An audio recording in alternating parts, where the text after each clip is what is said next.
Gabriella Marzetta.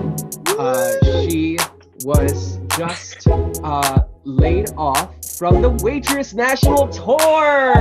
Woo! She was. And she she was played. Dawn, and it was a star. She's I a wish I could have star, seen it. and this star is bored. Next, we have this. Been, especially I was gonna ask Gabby, coming off of the Waitress tour and the way that it had to end, like how are you coping right now? Like what have you been up to? I definitely am very sad. It's very helpful to know I'm not alone. Literally every single one of my friends has lost a job or multiple jobs. So they can't find jobs. Everyone on this call I know is in that position, even if I don't know, probably I'm right. I definitely feel like it's not as sad, or I guess I'm not as lonely in my sadness because I know other people know what it feels like.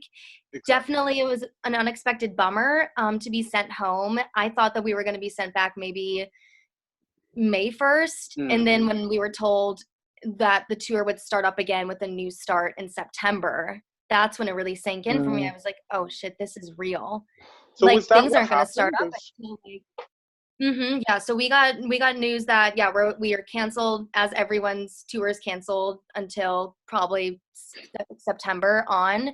So I haven't signed anything yet, so I can't actually say what's going on, but I am planning on going back, and I think most of us are going to go back, which is good. So I definitely am very, very grateful and recognize my privilege and the fact that I have a job waiting for me. That other people are not in that situation. I've watched my sister tours cancel. I've watched, summer stock seasons be canceled left and right the past couple days. Yeah. So I feel a little guilty having that opportunity waiting, but I definitely am gonna not take it for granted at all if and when it happens again. But otherwise, I'm just here in Illinois living with my dad. My parents are divorced, so I switch off from my mom's and my dad's. After quarantine, I've been sheltered for like a month and a week now. And I'm gonna be here until end of summer. So I started a coaching business, voice lessons. So I have like a ton of students. So I've been keeping myself busy with that. Starting a book club with Keith, our mutual friends like Caroline and Canning and Allie. And those people. We should talk about how we met. It was kind of crazy because so shout out to Prince Johnny, this beautiful queer musician who hosts these amazing queer nights and showcases other musicians. Lounge. Follow them. They're Brooklyn-based. Yeah, they are queer artists. And we met at Johnny had a house show. Prince Johnny, his real name's Victor. Johnny. But we met at one of his house shows. But fun fact, Keith, I think I told you this, but you might have been drunk. I actually saw you perform at the West End. So saw that? Yes. I was drunk. I think we had 2 conversations about it. Oh, you did come to that one. I know which one you're talking about, I think. Oh, I gotta go. Oh, man. I remember that's when we met. That's when Keith and I met. I started watching Little Fires Everywhere and so I need to watch that. I need to watch it. Reese Witherspoon is it. I despise Elena. They got Kerry Washington with her studio, Reese Witherspoon with her production company, and they're making this together, and it's basically. And they give such amazing performances. Kerry Washington, she's so powerful because she's so goddamn still. So good. And the way she just like stares and then just like takes like that long meaty beat before she says anything. Yes. I watched Big Little Lies season 2, and I think that is some of the best acting I've ever seen. Nicole Kidman won an award, didn't she? I gotta watch this. She did. They all won. So good. Meryl Streep, phenomenal. Laura Dern, everyone. Oh my God. That is a masterclass. Recommend. I will not be rich. My favorite moment of season 2 is when Meryl and Laura Dern are in Starbucks together, and Laura's like, I can't even look at you right now. And she walks away, and she forgets her coffee. And they're going to the same place. No spoilers. You'll get to it. Yeah. It's just like, I'll take that for her. And we'll take that for her. We're going to the same place. so good and like being so evil, but like being someone we all know who like they're not actually evil because they haven't done it. I've been watching Killing Eve. Oh, If you haven't watched it, watch it. It's so good. Sandra, I love anything done by Phoebe Waller-Bridge, though. Like, oh my God, Fleabag is also amazing. You know what I do have to plug, y'all? On Amazon Prime Video, there's a girl named Ali B. Gorey. I think maybe some of us know her. She started this series called Able. Ali Gorey. And it features people in the industry who have physical disabilities. What? And it's amazing. phenomenal. Oh. It's absolutely phenomenal. Ali Stroker's on an episode. There's like a ton of other people, and it's getting the conversation going about like why can't we have a Katie Heron with crutches who has cerebral palsy? Oh my God, Coco! Y'all have Disney Plus. Playing Remember Me on the acoustic guitar, and she is probably no older than like 5 or 6, and she is the most pitch perfect singer I've ever heard. What a guitar player I've ever seen. Please send I'll like send it to you guys after this. Oh my God. Oh, I love that. Trying to take our jobs.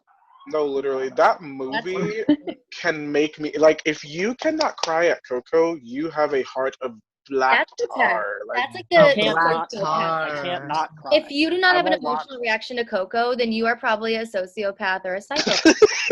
Julia! Julia's in Waitress with me. She's my Oh, I know Julia. I did the Barn with her. She's the Jenna undercut standby, right? Yeah, she's Jenna and Dawn standby. She went on the 2 days before our last show because I was like, why not? I'll give her. And so I want to hear you sing that song so bad.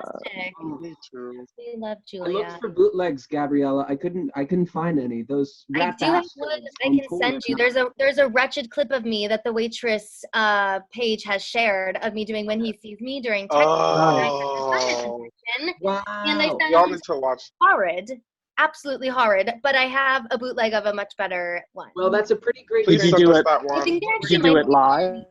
Yes, do it live. Oh God, no! It's so much better now. Here we go. Now. Gabriella Marzetta. 2 years before she got this part. This is manifestation at its finest. Literally manifestation. This is me manifesting.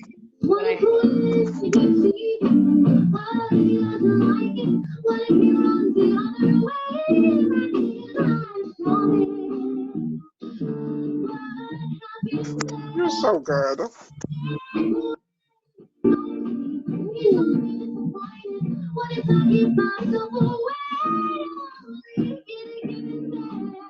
You better sing. I'm like a little baby. I'm just fine inside my shell, skating on this way. I get the best view. So when he sees me, I want him to. You're embarrassed. Man. You should not be. Sounds like that's so cute. Like, I know that was only like what 2 years ago. Not even, almost. But like, wow, just like little baby, little goo goo baby. Loyal. Yeah, I can only imagine what it sounds like. I mean, that was first of all incredible. I mean, but I can only imagine. It's hard because the number is like the only dance number in the show, so I'm being flung around. I'm like literally running nonstop, like throwing my boobs in people's face, like just being clueless and like cleaning up the diner.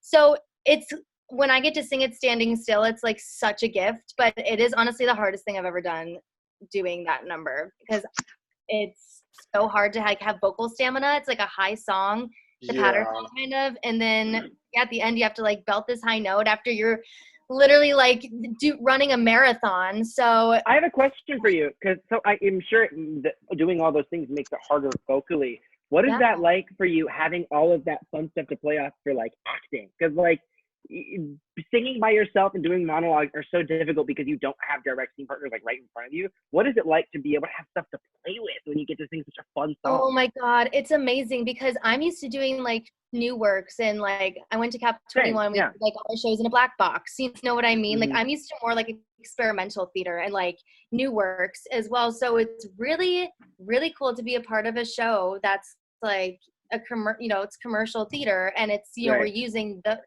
set.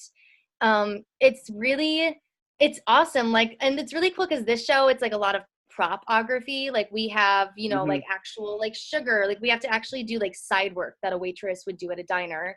And so like I actually have to like sugars and I have to like bus tables and I have to like get pie and like bus pie and like all this stuff. And so it's really cool to like, it helps me be in the moment more. It helps it feel more human because like you're like it's usually like the scene's happening and then me or Becky are like in the background and we're like clocking everything that's happening, but like it's nice because we're focusing on something else, like a very human thing, and we're still like we get to practice being humans and waitress. Exactly. I feel like that frees them. Yeah, and it's like such a well-written show to begin with, so it's just awesome. Like it's so human. Even like I would say I have to tell you, so the first thing I ever did at the Flea was directed by Susanna Wolf, who was Susanna's our director. She's amazing. She's one of the best directors I've ever worked with. She is one of those people who like comes prepared, like she already knows what sound she wants and all that. I mean, with a model like Waitress too, like it's already been directed and she came from being an assistant director a lot, which is she was Diane Paulus's assistant director in the original, so she has all like the little gems, but it's also cool because this is like our version, like it's what changed, what was different. Well, now we don't have tracking on the stage, so there's a lot of added choreography, and the pantry people they're the one, like it's kind of like Hadestown. The pantry people are kind of like the fates, like they like bring Jenna's thoughts to life even more so than the beginning. Like they literally leap up from the scene, will move the table and then like catch Jenna, and we added a lot of new lifts because our Jenna, she's really petite, so we were able to add ones where she's like lifted above people's heads, and it's really beautiful. Some of the choreography has kind of changed, but otherwise it's the same show. I've gotten to add, thanks to Susanna, I've gotten to add like a lot of comedic moments, which are awesome, which has been cool. As like a comedian, so supportive about that. She was one with me too. She was like, "Oh yes, you don't need the validation, but they give you the space to like bring the instrument that you have to the work that you're doing." It's called a play, honey. Do it. Exactly. She makes me feel so comfortable to bring this, like to just try it out, and like I'm prepared for her to be like in her Susanna way, like let's not do that, or like let's get this option, like in her cute little Susanna way. Yeah, and it's so awesome that she's like a little bit of both. Like she comes from the world of Diane Paulus, and she has so many memories and like I said before, like little jewels and gems from that experience. But then also she is an incredible artist and director on her own, and so it's cool watching how she's kind of taken Waitress and like elevated it in a way, because our version's a little more human because the ensemble and we're all more involved. And it's just really cool to be a part of, like, it's not a new version, but it's kind of a new version. And I don't think anyone's played Dawn the way I have. So it's really cool to kind of feel like I'm not copying anyone. I'm honoring the text and having freedom to play. So what more could you want? And I get to go props. So, I want to give a quick shout out to my friend Hallie, who loves Waitress, took me to Waitress. It took me 3 years. I only saw it like when Todrick and Miranda Sings were in it. Oh, yeah. Hallie my gosh. And she was like, "Oh, that's that blonde guy who's always with her." And I'm surrounded by 12-year-olds at the stage door because we got to get autographs. And Todrick is there too. Yes, love y'all. Thanks for doing this. Keep up with this podcast, talking about the real things, bringing some light in our quarantines. Yes.